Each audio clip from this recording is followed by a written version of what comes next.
Stop. All the music should stop for now. And yes, and I want you to know who only you are there.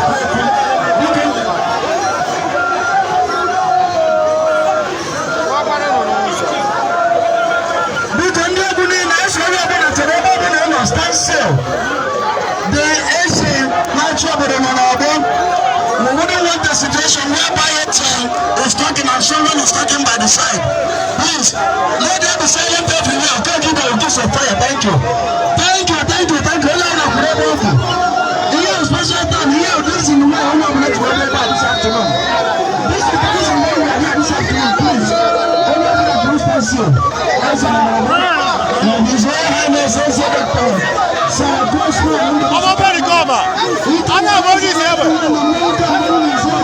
You want to say something at this right point? I'm not going to say it.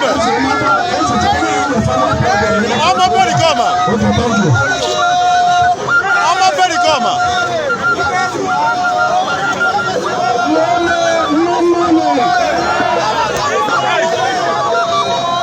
Thank you for watching. Please don't forget to like and subscribe.